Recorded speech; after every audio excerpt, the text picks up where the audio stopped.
Welcome to this explainer. Today, we're asking a genuinely tough question. If you entirely strip away the penalty kicks, eliminate those 12-yard freebies, and completely erase spot kicks from the history books, who actually are football's truest, most lethal open play goal scorers?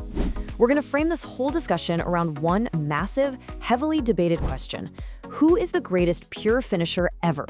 Period. No stat padding, no easy goals, just raw, unfiltered finishing ability.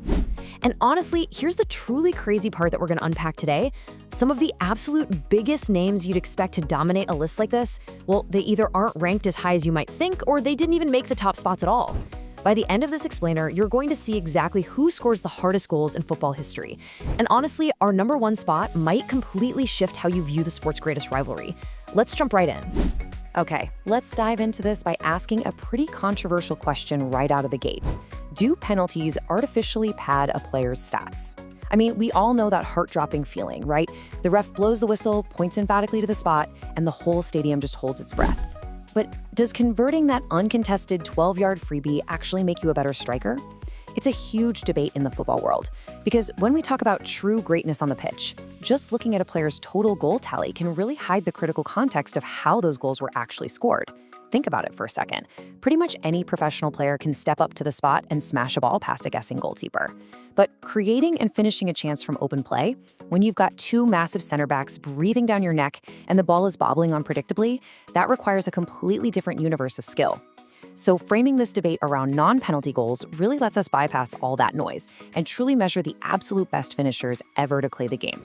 So to settle this, we're using a very strict metric today, the pure finisher.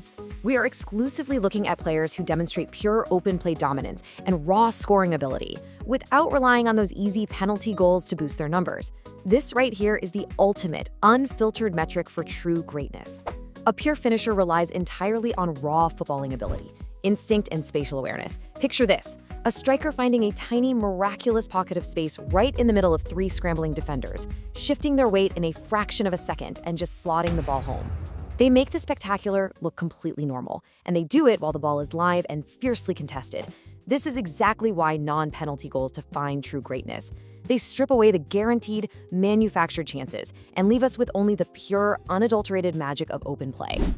All right, let's start building our hall of pure finishers.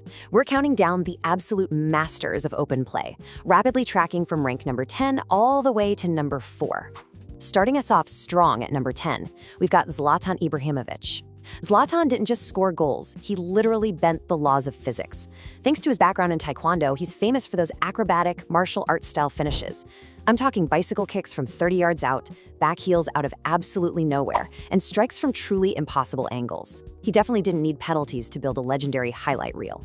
Moving right up to number 9 is Sergio Aguero. Aguero was the undisputed king of the near-post dart. With that low center of gravity and his insane positioning, he would constantly find that crucial half-yard of space in a crowded box, burying his signature one-touch finishes before the goalie even blinked. At number 8, we have Robert Lewandowski. This guy operates with almost robotic surgical precision. Season after season, his genius comes from pure striker instinct. He's a master at peeling off the shoulder of the last defender and arriving at the exact right blade of grass at the exact right millisecond. Number 7 sits Karim Benzema. What's so fascinating about Benzema is that for years at Real Madrid, he was primarily a creator, unselfishly linking up play for others. But once he became the main talisman, he proved he could ghost into spaces and score at an elite level, mostly from pure open play brilliance. Coming in at number 6 is Luis Suarez, an agent of pure, brilliant chaos. Think back to those audacious, dipping volleys against Norwich or his mesmerizing solo runs. He scored from ridiculously tight angles where a shot shouldn't even be possible. At number 5, Thierry Henry. Henry wasn't just a striker, he was an artist. We all know the trademark move, right? That effortless glide from the left wing, opening up his body and hitting that artistic curler perfectly into the far corner, leaving defenders completely stranded. Just beautiful. And finally, at number 4, the ultimate goal machine, Gerd Müller. Their bomber didn't care about aesthetics.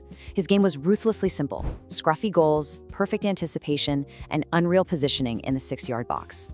One touch, one chance, one goal. Even if you completely erase his penalties, his numbers are absolutely ridiculous.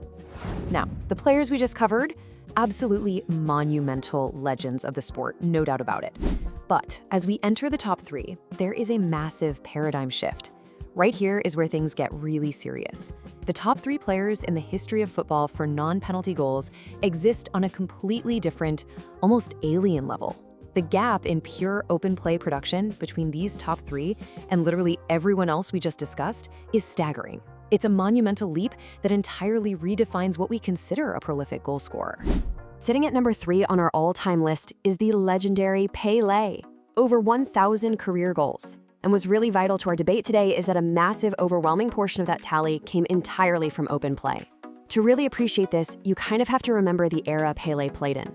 He was dealing with heavy leather balls, terrible muddy pitches, and defenders who could basically commit physical assault without even seeing a yellow card, let alone a red. Through all of those bone-crunching tackles, Pelé's movement, creativity, and finishing made him entirely unstoppable, without ever needing a spot kick. When you look at the sheer volume of his non-penalty goals in that context, this is exactly where greatness starts to look almost unfair to the rest of the sport. And this brings us to the ultimate showdown. It brilliantly illustrates the scoring techniques of the 2 greatest players of our generation. Now, you might actually be a bit surprised to hear this, but Cristiano Ronaldo sits at number 2, not number 1. But look, even without penalties, Ronaldo has scored an insane, almost unbelievable number of goals. His toolkit is basically a rocket. It's explosive, varied, and built on immense physical dominance. He conquers the game through towering, gravity-defying headers, crashing volleys, and blistering long shots from way outside the box. But edging him out at number 1 on this specific metric is Lionel Messi. And Messi's approach, it's entirely different. It's more like a magic wand. Where Ronaldo uses explosive power, Messi relies on microscopic ball control. He beats teams by dropping his shoulder, dribbling past multiple defenders, miraculously creating space out of thin air, and finishing with pinpoint, agonizingly slow precision. It's a fascinating, undeniable contrast in how 2 absolute masters conquer open play in completely different but equally beautiful ways. So here's the crucial point of this entire debate. Lionel Messi edges out Ronaldo to top this list for the most goals without penalties. Just let that sink in for a second. The greatest goal scorer on paper, in terms of pure football ability, isn't just scoring a massive volume of goals. He's actively doing it the absolute hardest way possible. He isn't waiting around for a whistle and a free, uncontested shot from 12 yards out. He achieves this historic greatness through relentless dribbling and unmatched precision. He's taking on multiple defenders, navigating incredibly tight, suffocating spaces, and finding the back of the net entirely on his own terms. No penalties, just pure footballing magic. So I'm gonna leave you with this final paradigm-shifting thought to debate with your friends. If penalties simply did not exist in football, if they were completely erased from the sport forever, does Lionel Messi stand alone as the absolute greatest goal scorer of all time? When you strip away the stat padding and look exclusively at raw open play dominance, the numbers clearly crown him the king of the pure finishers. But I really want you to think about how this specific metric changes your own perspective on the greatest players in history. Thank you so much for joining me for this explainer. Keep asking those hard questions and keep looking beyond the surface of the stats.